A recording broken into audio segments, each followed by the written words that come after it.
Whenever you are ready. When someone talks about the most important Mexican painters in our history, names like David Alfaro Siqueiros, Rufino Tamayo, Jose Clemente Orozco, and Diego Rivera are going to be mentioned. However, I'm sure that most of you have never heard about them, or most of them. But I'm sure that you have heard about the one that I'm going to talk about today, and it's a woman. Do you know who that is? Frida Kahlo.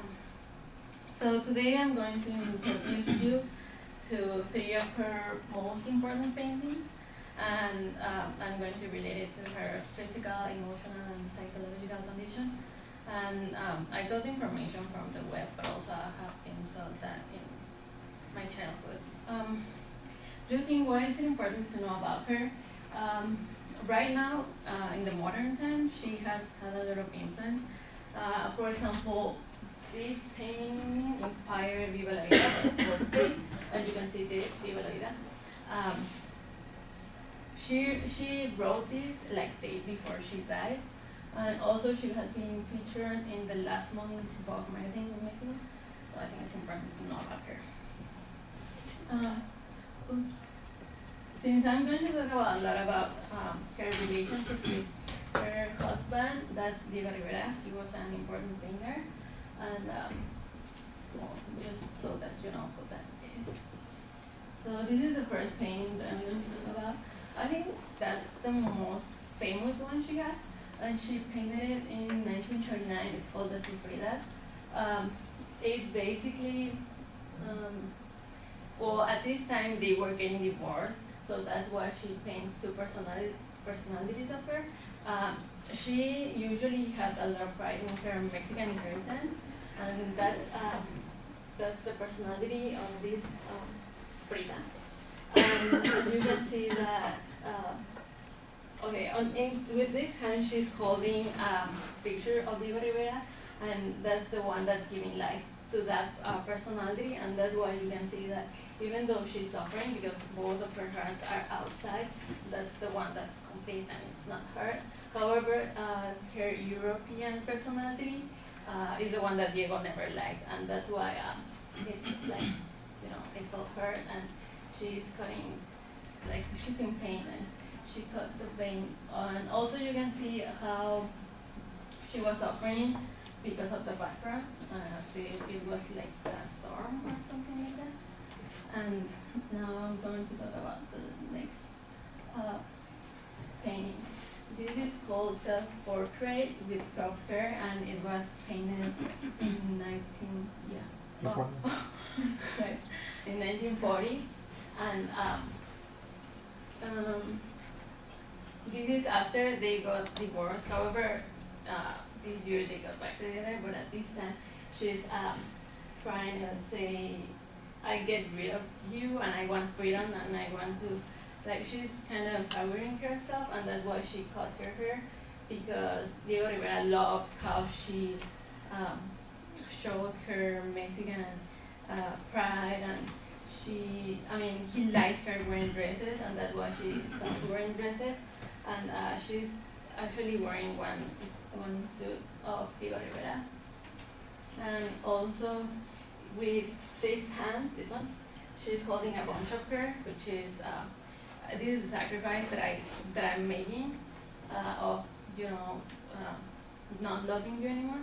But also this one, she's saying I can do this.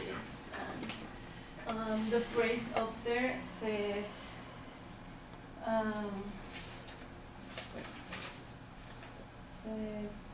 see if I love you, it was for your hair, now you're bald and I don't love you anymore. And that's what Diego would tell her. However, she's getting rid of her feminism. Yeah, and she's kind of getting power in herself.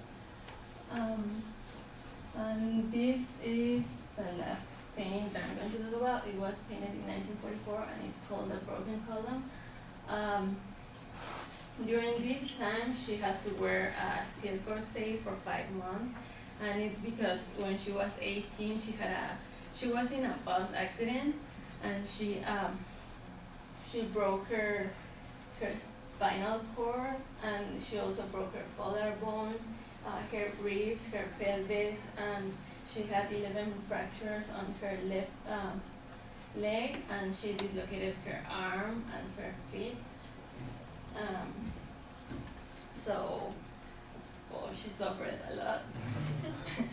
And also you can see all the nails, that it also is reinforcing the idea of being in pain. However, the biggest one is in her heart, because again, Diego Rivera hurt her because he had a lot of affairs and stuff like that. And also the background shows how she's suffering.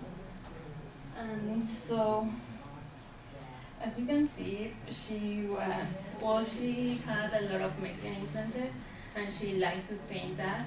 Also, you can see that Diego Rivera really hurt her, and she usually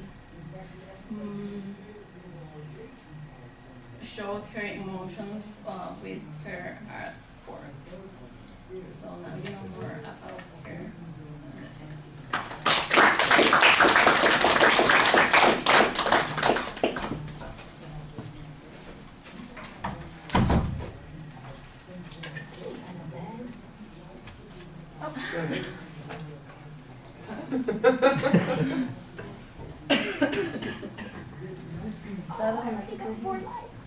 Oh my goodness.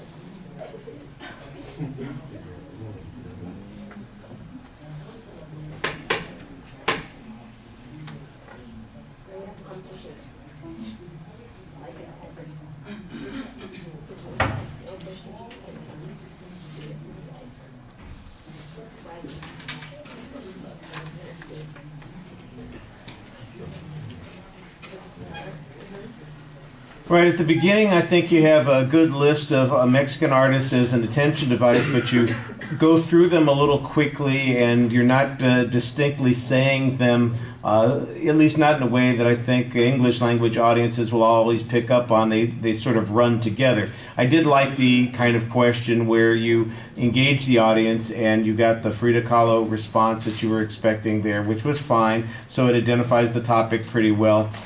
Structurally, there's a preview. The substance of the speech, I think you could do a little bit more research, but you basically are just describing the paintings, and sometimes there's like an emotional interpretation that you're adding, and I think that those are okay, except of course they do seem to be your inferences and things that you've discussed with other people over time, and probably a perfectly valid conclusion, but it does feel a little bit underprepared as a consequence. The visual factors in the presentation, there are a couple of things that are a little problematic, a couple of things that work well. First of all, obviously the visuals are fine. You've got the 3 pictures that you're showing, and they're large enough for us to see. You show them at appropriate times, so there's no problem there. But you do have a tendency to stand sideways while you're giving the presentation, and you generally speak to the pictures most of the time. You do look at us occasionally, but the fact that your body is angled the whole time that you're talking really makes it seem even less like you're talking to us and more like you're giving us a little commentary over your shoulder, as opposed to talking to us and the picture is over your shoulder. You know, kind of the roles should be reversed there, and I think that that's a little bit distracting. I think you could project your voice a little bit more. Most of your gestures are related to pointing out things in the pictures, and they were integrated into the presentation pretty well. Like I said, I think sometimes the pace of the delivery is a little quick, simply because the difference in the way you articulate the sounds, and it would be easier for an English language audience to follow if you were just a half a second slower on some of those sentences. No anxiety issues. I didn't think that your turning to the side was really trying to avoid the audience. You're not conscious of the fact that you're doing it while you're giving the speech. It didn't really feel like I'm afraid of you or you're trying to avoid us. It's just that you're focused so much on the picture there. I think the exit line felt a little bit rushed also. All right, thank you.